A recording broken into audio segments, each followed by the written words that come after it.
భానుడు భగభగమంటున్నాడు. చరిత్రలోనే ఈ 2026 సంవత్సరం అత్యంత వేడి సంవత్సరంగా నిపుణులు తెలియజేయడం జరుగుతుంది. మరి మనం తీసుకోవాల్సిన జాగ్రత్తలు ఏమిటి అనేది మనం ఒక్కసారి పరిశీలిద్దామండి. ఇక పూర్వకాలంలో అయితే మనకి ఎక్కువగా పూరిళ్ళు, పెంకిటిల్లులు ఉండేవి. అవి వేడిని ఎక్కువగా ఇంట్లోకి సంగ్రహించుకోకుండా చాలా బాగా ఇంటిని చల్లబరచగలిగేవి. అంతేకాకుండా ఇంటి చుట్టుపక్కల పెరటి మొక్కలు, పెరటి చెట్లు అనేవి అత్యధికంగా ఉండడం వలన వేడి అనేది ఇంటి వాతావరణంలోకి ఎక్కువగా రాగలిగే అవకాశం అయితే ఉండేది కాదు.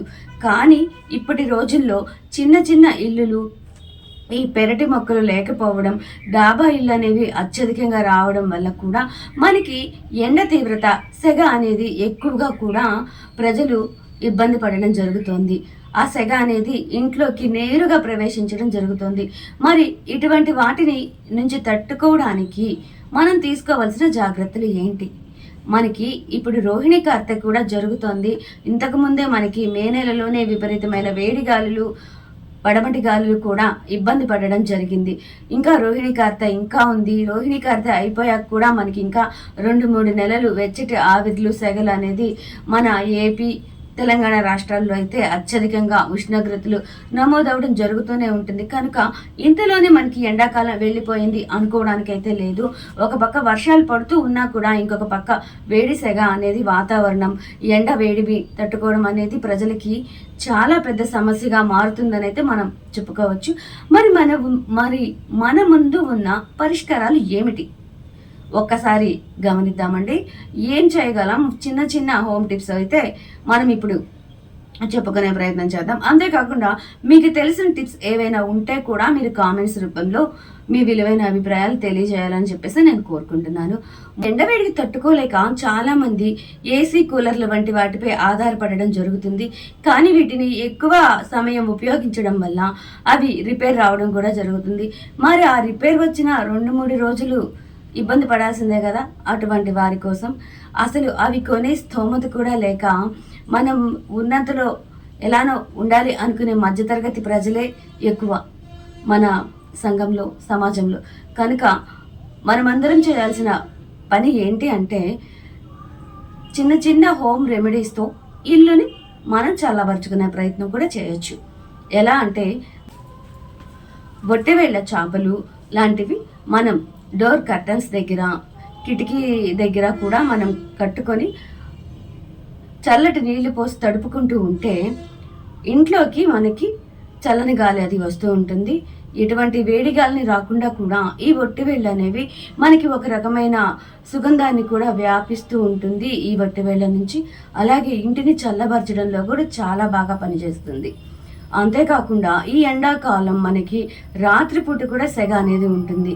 చివరికి మనం మిద్దె మీద పడుకున్నా కూడా ఈ సెగలకి బలి అవ్వక తప్పదు. బాగా వేడి గాలులు ఉన్న రోజున మనకి చల్లని గాలి అనేది రాత్రిపూట కూడా కనిపించే అవకాశం ఉండదు. అటువంటప్పుడు మనం ఏం చేయాలి అంటే పక్క మీద వేసుకునే దుప్పటి ఏదైతే ఉందో అది కొంచెం నీళ్ళల్లో తడుపుకొని అది మనకి ఆ బెడ్ మీద పరుచుకొని దాని మీద పడుకుంటే కొంచెం ఉపశమనంగా కూడా అనిపిస్తుంది. కాదు ఫ్యాన్ వేసుకొని మనం భరించగలము అనుకుంటే అదే క్లాత్ మనం మొహం మీద కాకుండా శరీరం అంతా కూడా కప్పుకొని కూడా అలా కూడా మనం ప్రయత్నించవచ్చు. మనకి కూల్ హోమ్ అనేది ఈ మధ్యకాలంలో చాలా ప్రాచుర్యం పొందిందండి.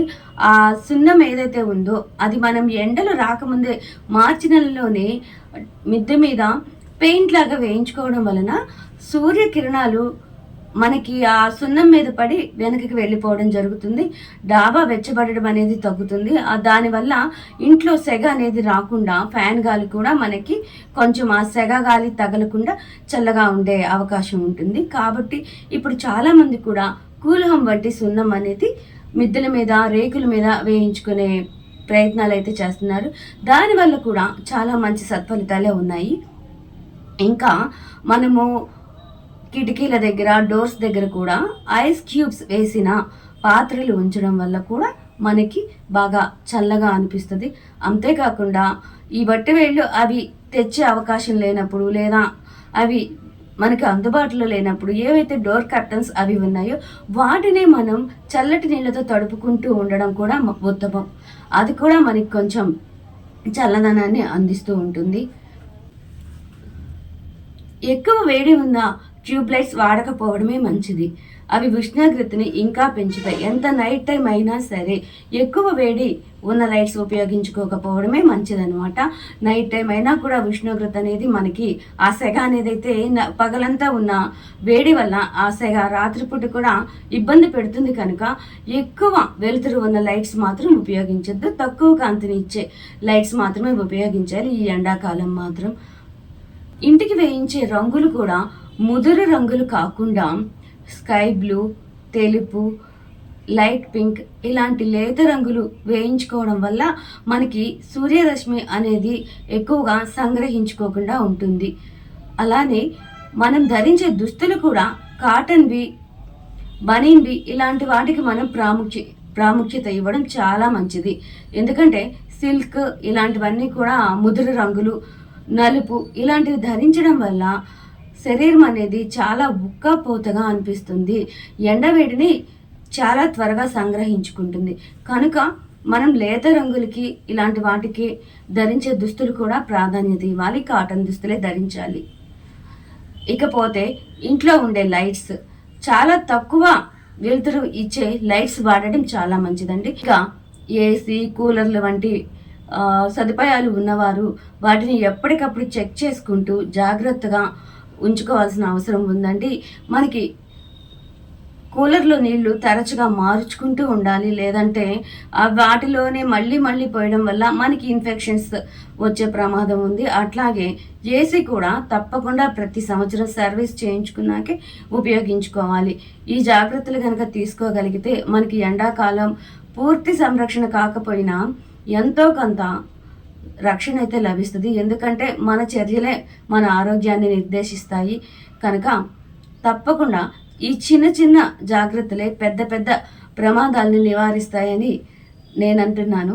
మరి మీ ఉద్దేశం ఏంటి? మీ అభిప్రాయాలు ఏంటి? ఇంకా ఎలాంటి జాగ్రత్తలు తీసుకుంటే ఎండాకాలం ఇంకా మంచిదనేది తప్పకుండా మీరు మీ విలువైన అభిప్రాయాల్ని కామెంట్స్ రూపంలో తెలియజేయగలరు. ఇంకా ఎలాంటి ఆహార పదార్థాలు తీసుకోవాలి ఎండాకాలం అనేది కూడా మనం నెక్స్ట్ వీడియోలో చెప్పుకుందాము. తప్పకుండా మరి నా ఛానల్ని అయితే సబ్స్క్రైబ్ చేసుకోండి, లైక్ అండ్ షేర్ చేయండి. మీ అభిప్రాయాలను అయితే కామెంట్ చేయండి. ఆల్ బటన్పై క్లిక్ చేయండి, నోటిఫికేషన్స్ వస్తాయి. మరి మన ఛానల్ని అయితే సబ్స్క్రైబ్ చేసుకోవడం మరవద్దు.